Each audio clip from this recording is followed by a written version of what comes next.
Hello guys, आप सब लोग कैसे हैं। भगवान की कृपा से सब बढ़िया है।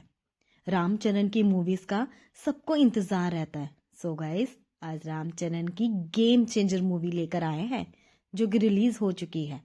चलो टाइम वेस्ट ना करते हुए सीधा मूवी की तरफ चलते हैं। और हाँ, ये मूवी इतनी इंटरेस्टिंग है कि मूवी को देखे बिना छोड़ नहीं सकते। आपको ये वीडियो पसंद आए तो वीडियो को लाइक करना और चैनल को सब्सक्राइब भी करें। एनीवेज, पहले मूवी की इंटरेस्टिंग स्टोरी देखते हैं क्या है। Let's move to the movie explanation. Movie की स्टार्टिंग में हम देखते हैं कि सीएम सपने देख रहा होता है, जिसमें वो देखता है कि जब वो सीएम बनने वाला होता है तो वो कुछ वादे करता है कि वो हमेशा अच्छे काम करेगा, बट वो अब बुरे काम करता है। ये सोचते सोचते उसकी हालत खराब हो जाती है, इसलिए उसको हॉस्पिटल लेकर जाया जाता है। फिर हम देखते हैं कि सीएम के दो बेटे हैं, वो भी सौतेले। उनको सीएम ने गोद लिया था। सीएम के छोटे बेटे का रोल इस मूवी में ज्यादा है। उसको अन्ना के नाम से जानते हैं। सीएम अब हॉस्पिटल से डिस्चार्ज हो जाता है। उसकी हालत में सुधार हो जाता है। हॉस्पिटल से आते ही वो एक मीटिंग रखता है और अनाउंस करता है कि वो अब से कोई भी गलत काम नहीं करेगा, और अगर उसकी पार्टी का कोई भी एमएलए और मिनिस्टर भी गलत काम करेगा तो वो उसको रोकेगा और उनको पार्टी से बाहर निकाल देगा। जब सीएम सत्यमूर्ति ये देखता है कि उसके बेटे को बहुत टेंशन हो जाती है, क्योंकि उसका लिंक बड़े बड़े क्रिमिनल्स के साथ है। फिर हम एक्टर रामचरण को देखते हैं और इस मूवी में उसका नाम रामानंदन है, जो कि एक आईएएस ऑफिसर है। पहले वो आईपीएस था, प्रमोशन होकर वो आईएएस बन गया और उसकी पोस्टिंग विशाखापट्टनम में हो गई। वहां आकर उसने सारे क्राइम्स को बंद कर दिया। जो गलत काम करेगा, पैसा कमाते थे, उनको भी रोक दिया। फिर वो एक पार्टी में जाता है जहां उसके दोस्त उसको शादी के बारे में पूछते हैं। वो कहता है वो एक लड़की से प्यार करता है और शादी वो उसी से करेगा। बट उसको पता नहीं था कि वो लड़की कहाँ है, क्योंकि वो उससे मिलना जुलना बंद कर देती है और कहीं चली जाती है। फिर हम 10 साल पहले बैक हो जाते हैं। इस टाइम रामानंदन कॉलेज में था। उसको स्टार्टिंग से गलत काम से नफरत थी। जब उसको पता चला कि कॉलेज में कोई गांजा बेचा जा रहा है, फिर रामानंद उसको पीटता है और वो ये काम बंद करवा देता है। फिर आगे जब उसको पता चलता है कि कॉलेज का एक प्रोफेसर गर्ल स्टूडेंट्स के साथ बदतमीजी करता है और मिसबिहेव करता है, तो वो उस सर की पिटाई भी कर देता है। बट जब वो उसको मार रहा होता है तब उसकी बेटी वहां आ जाती है, जो कि कियार एडवानी होती है, जिसका नाम इस मूवी में दीपिका है, और वो रामानंदन को रोकती है। फिर सारे स्टूडेंट्स आकर उसको कहते हैं कि ये वो सर नहीं है। फिर वो दोनों से, दीपिका और सर से, माफी मांगता है। फिर उसके बाद Ramanandan love at first sight हो जाता है दीपिका के साथ। दीपिका को भी धीरे धीरे रामानंदन से प्यार हो जाता है। बट उसे रामानंदन की एक बात अच्छी नहीं लगती, वो है गुस्सा। रामानंदन को बहुत गुस्सा आता है और वो गुस्से में किसी की भी पिटाई कर देता है। दीपिका रामानंदन से कहती है इससे अच्छा तुम पढ़ाई लिखाई करके आईएएस बन जाओ। रामानंदन दीपिका की बात मान लेती है, बट यहाँ पर एक सस्पेंस होता है। दीपिका एक शर्त रखती है कि वो तुमसे शादी तभी करेगी जब तुम आईएएस बनोगे, ना कि आईपीएस। बट रामानंदन 6 नंबरों की वजह से आईपीएस बन जाता है और वो पुलिस डिपार्टमेंट को ज्वाइन कर लेता है। बट दीपिका ने शर्त रखी थी जिस करके वो शहर छोड़कर चली जाती है। रामानंदन उसे काफी ढूंढता है, बट वो नहीं मिलती। फिर स्टोरी दोबारा पार्टी में आ जाती है। पार्टी में रामानंदन का एक दोस्त होता है जिसको पता होता है कि दीपिका कहाँ है। वो रामानंदन को दीपिका का एड्रेस दे देता है। रामानंदन जल्दी से उसको मिलने जाता है और दीपिका से कहता है कि वो आईएएस बन चुका है, जिससे दीपिका खुश हो जाती है और शादी के लिए तैयार हो जाती है। फिर हम देखते हैं कि रामानंदन अपने ऑफिस जाता है। उसको पता लगता है कि अभी भी उसके डिस्ट्रिक्ट में एक ऐसा क्रिमिनल है जो इल्लीगल तरीके से रेत और मिट्टी निकालकर उसे बेच रहा है। वो क्रिमिनल कोई और नहीं, सीएम का बेटा अन्ना होता है। रामानंदन अपनी टीम के साथ वहां पहुंच जाता है जहां ये इल्लीगल काम होता है और सबको अरेस्ट कर लेता है। जब अन्ना को ये सब पता लगता है तो वो रामानंदन को रिश्वत देने के लिए घर बुलाता है, बट रामानंदन मना कर देता है, जिससे अन्ना को बहुत गुस्सा आता है और वो अपने आदमियों को लेकर रामानंदन के ऑफिस चला जाता है।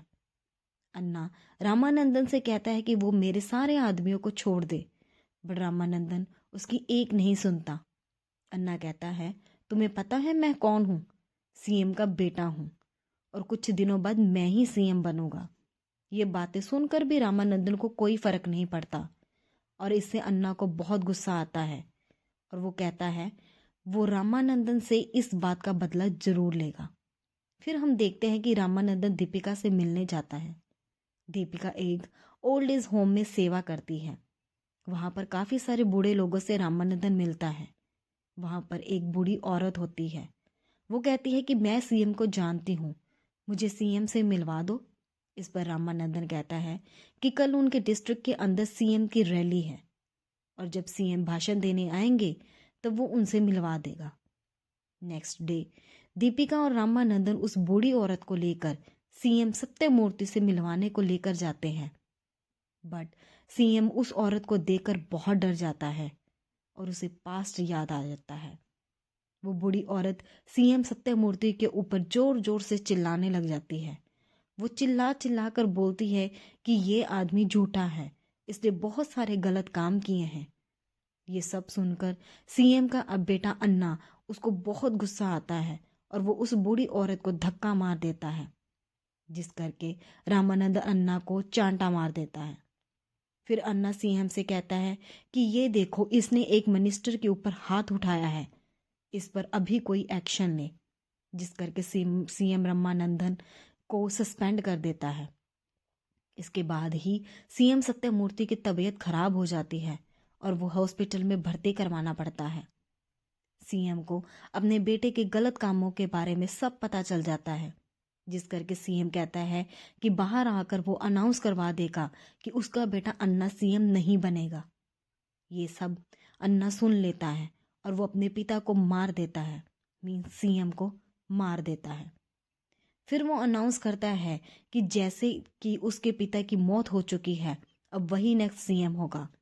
तभी एक टीवी पर न्यूज़ आती है कि जो कि सीएम के मारने से पहले की रिकॉर्डिंग होती है, जिसमें कहा होता है कि मेरे मरने के बाद सीएम मेरा बेटा नहीं बल्कि रामानंदन होगा, जिसे सुन कर सब शॉक हो जाते हैं। अब स्टोरी फिर से पास्ट में जाती है, जहां हमें पता चलेगा कि वो बूढ़ी औरत कौन थी। बात 20-25 साल पहले की होती है। एक्चुअली में वो बूढ़ी औरत और कोई नहीं, रामानंदन की माँ होती है। रामानंदन के पिता, जिनका नाम पन्ना होता है, वो बहुत ही ईमानदार आदमी होते हैं। जो भी गांव में गलत काम होते हैं वो सारे खत्म करवा देता है, जिस करके गांव वाले उसे बहुत पसंद करते हैं। सब उसे कहते हैं कि तुम पार्टी बनाकर इलेक्शन लड़ो, जिससे कि पावर आने के बाद तुम और भी अच्छे काम कर सकते हो। पन्ना एक पार्टी में बनाता है, बट एक प्रॉब्लम थी, पन्ना अच्छे से बोल नहीं सकता था, जिस करके वो भाषण नहीं दे सकता था। फिर उसने भाषण देने के लिए अपने दोस्त को चुना, जिसका नाम था सत्यमूर्ति। पन्ना सत्यमूर्ति को ही सीएम के कैंडिडेट के लिए खड़ा कर देता है। इलेक्शन के प्रचार के लिए पैसे चाहिए होते हैं, जो कि पन्ना के पास नहीं थे। फिर कई सारे बिजनेसमैन सत्यमूर्ति से मिलते हैं और उसको पैसे देते हैं और सत्यमूर्ति रिश्वत लेने के लिए राजी हो जाता है। उनका एक और दोस्त होता है जिसका नाम था मोपी, वो भी सत्यमूर्ति के साथ हो जाता है। बट जब पन्ना को पता चलता है कि ये दोनों मिलकर गलत काम कर रहे हैं, तो वो पार्टी खत्म करने का फैसला लेता है, जिसका पता लगने पर सत्यमूर्ति और मोपी दोनों मिलकर पन्ना को मार देते हैं। ये सब पन्ना की पत्नी देख लेती है और वो अपने बेटे को लेकर वहां से भाग जाती है और बाद में सत्यमूर्ति मोपी को भी मार देता है, ताकि कोई भी उसके बारे में कुछ कभी ना बताए। वो जो दोनों बेटे सत्यमूर्ति ने गोद लिए थे, वो कोई और नहीं बल्कि मोपी के बेटे थे, जिनको वो गोद ले लेता है। ये कहानी हमें सत्यमूर्ति का दोस्त बताता है, जो कि सत्यमूर्ति का बहुत अच्छा दोस्त है। उसे सत्यमूर्ति के बारे में सब पता होता है, बट कभी कुछ कहता नहीं है। सत्यमूर्ति मरने से पहले उसे सब कुछ बता देता है, जिससे कि रामानंदन को पता चल जाता है कि बूढ़ी औरत उसकी माँ है। फिर रामानंदन को सीएम बनाना की तैयारी की जाती है, बट अन्ना इस बात पर ऑब्जेक्शन करता है और कहता है कि तुम सत्यमूर्ति के कुछ भी नहीं हो, उनका बेटा मैं हूं, मैं ही सीएम बनूंगा। यहीं पर अन्ना की बात सुनकर रामानंदन एग्री कर जाता है और वो घर चला जाता है। फिर टीवी पर न्यूज़ आती है कि आंध्र प्रदेश और सारे आसपास के स्टेट्स वालों को पता लग जाता है कि रामानंदन ने मिनिस्टर के अन्ना को चांटा मारा है। तो वो बहुत खुश होते हैं और सरकार से रामानंदन को जल्दी ही वापस लाने की डिमांड रखते हैं। फिर हम देखते हैं रामानंदन को कलेक्टर नहीं बल्कि इलेक्शन कमीशन का चीफ बनाया जाता है। रामानंदन अपनी सरकारी पावर्स को यूज करके इलेक्शन डिक्लेयर कर देता है और हम देखते हैं कि अन्ना के सीएम बनने पर स्टे लग जाता है। इसलिए अब अन्ना के सीएम बनने के लिए इलेक्शन जीतना जरूरी हो जाता है। उधर रामानंदन भी अपनी पॉलिटिकल पार्टी बनाता है जो कि उसके पिता की आइडल होती है। उधर अन्ना इलेक्शन जीतने के लिए अपने सारे गलत काम के कमाए हुए पैसों को इस्तेमाल करके सारे वोटर्स खरीदने की कोशिश करता है, बट रामानंदन अपनी पावर्स का इस्तेमाल करके उसे पकड़वा देता है और उसे निकलवा देता है। बट अन्ना यही नहीं रुकता है, वो रामानंदन की पार्टी जीतने से रोकने की बहुत कोशिश करता है, बट फिर भी रामानंदन की पार्टी जीत जाती है। फिर रामानंदन आंध्र प्रदेश का सीएम बन जाता है और पिता के नक्शे कदमों पर चल के अच्छे अच्छे काम करता है और स्टोरी यहीं पर ख़त्म हो जाती है। आपको ये वीडियो कैसी लगी कमेंट करके ज़रूर बताएं और चैनल को सब्सक्राइब नहीं किया तो जल्दी से सब्सक्राइब करें जिससे कि नेक्स्ट मूवी आपको जल्दी ही मिल जाए। अब मिलते हैं नेक्स्ट मूवी में। Thank you.